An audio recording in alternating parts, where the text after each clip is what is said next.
Assalamualaikum warahmatullahi wabarakatuh. Perkenalkan, saya Nadia Sawah Azzalia Putri dengan NIM 2312101032. Di sini, pada kesempatan ini saya akan mempresentasikan hasil penelitian saya yang berjudul Analisis Pola Belajar Mahasiswa Menggunakan Algoritma Clustering Cummins. Penelitian ini dilatar belakangi oleh fakta bahwa mahasiswa memiliki pola belajar yang beragam, yaitu dari cara mereka mengatur waktu belajar, hadir di kelas, berpartisipasi dalam diskusi, hingga menghadapi ujian, semuanya itu berbeda.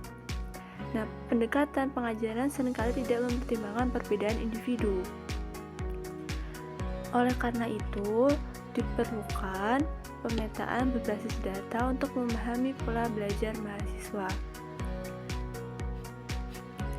Salah satu metode yang digunakan yaitu menggunakan metode algoritma Cummins yang dapat mengelompokkan mahasiswa berdasarkan perilaku belajar mereka untuk mendukung strategi pembelajaran yang lebih personal dan efektif. Selanjutnya, dari latar belakang yang saya jelaskan sebelumnya, maka rumus masalah dalam penelitian ini terdiri dari 3 poin utama. Untuk poin pertama, rumusan masalah pertama, bagaimana algoritma Cummins dapat digunakan untuk mengidentifikasi pola belajar mahasiswa di Universitas Mercu Buana Yogyakarta. Rumusan ini yaitu ingin melihat bagaimana proses teknis dan analisis Cummins diterapkan pada data mahasiswa.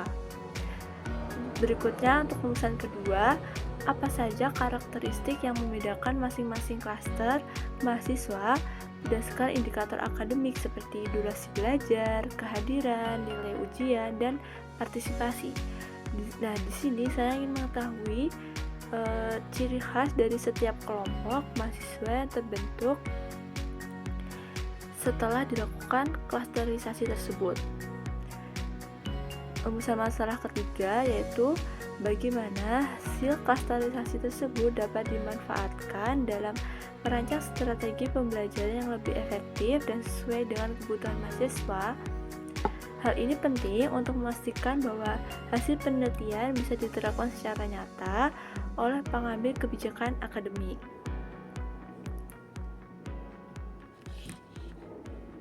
Nah, ketiga pertanyaan ini yang akan menjadi dasar bagi saya dalam menyusun kerangka metodologi, analisis, dan rekomendasi hasil penelitiannya. Selanjutnya, terdapat tujuan penelitian dan manfaat penelitian. Untuk tujuan penelitian sendiri terdapat poin utama, yaitu untuk poin pertama, mengidentifikasi pola belajar mahasiswa melalui penerapan algoritma Cummins. Poin kedua, yaitu mengelompokkan mahasiswa ke dalam beberapa klaster berdasarkan karakteristik belajar mereka. Dan yang ketiga, menyediakan dasar informasi untuk menyusun strategi pembelajaran yang lebih terarah dan adaptif. Nah, untuk penelitian ini juga memiliki dua jenis manfaat, yaitu manfaat teoritis dan manfaat secara praktis. Untuk manfaat teoritis tersebut yaitu dapat menambah literatur mengenai penerapan Cummins dan dunia pendidikan. Dan secara praktisnya yaitu dapat membantu dosen dan pengelola akademik untuk menyesuaikan metode mengajar dengan kebutuhan mahasiswa berdasarkan hasil klasterisasinya. Untuk berikutnya terdapat tinjauan pustaka.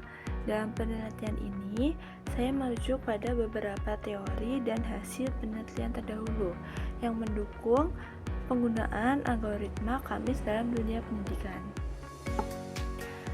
Untuk pertama, saya menggunakan Cummins clustering.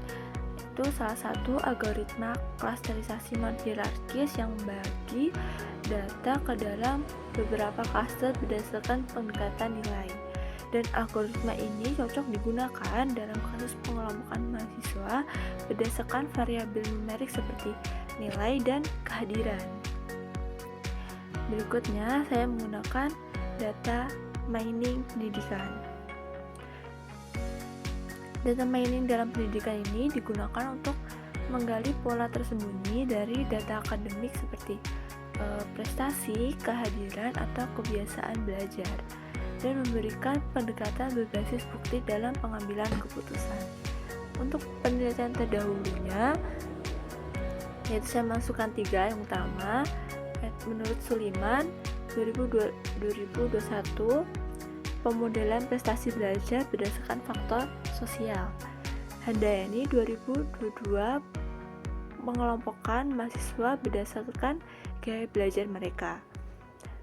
Dan terakhir ada Hendrastuti 2024 tentang menerapkan Kamins untuk mengevaluasi hasil belajar mahasiswa. Dari studi ini terbukti bahwa Kamins efektif dalam mengidentifikasi segmentasi mahasiswa dan membantu menyusun strategi pembelajaran. Untuk berikutnya yaitu ada tahap metodologi penelitian. Di sini saya memasukkan 5 poin utama. Yang pertama ada jenis penelitian. Metode penelitian saya disusun agar sesuai dengan pendekatan metode pendekatan kuantitatif deskriptif, karena fokus pada analisis dari data mahasiswa dan tidak melalui melakukan manipulasi variabel. Berikutnya ada populasi dan sampel. Untuk populasinya seluruh mahasiswa aktif Universitas Mercubuana Yogyakarta. Nah, sampel ini diambil secara purposif, yaitu mahasiswa yang memiliki data lengkap seperti kehadiran, nilai ujian, dan jam belajar. Untuk data yang dianalisis yaitu berupa durasi belajar per minggunya, tingkat kehadiran, nilai ujian, dan skor partisipasi belajar. Untuk instrumen yang digunakan meliputi dokumentasi data akademik dan kuesioner atau angket untuk melengkapi informasi perilaku belajar mahasiswa. Dan terakhir untuk teknik analisisnya, analisis yang digunakan dengan algoritma Kamins clustering. Data diproses terlebih dahulu melalui tahap processing, dan hasil klasterisasi ini dievaluasi menggunakan Silhouette score, yaitu metode untuk menentukan jumlah klaster terbaik secara objektif. Hasil akhir dari klaster mahasiswa dengan karakteristik belajar yang berbeda-beda, misalnya mahasiswa akhir dengan nilai tinggi, mahasiswa dengan kehadiran tinggi tapi nilai rendah, dan mahasiswa dengan partisipasi rendah di semua aspek. Demikian pemaparan saya mengenai penelitian analisis pola belajar mahasiswa dengan algoritma Kamins clustering. Sekian, terima kasih. Wassalamualaikum warahmatullahi wabarakatuh.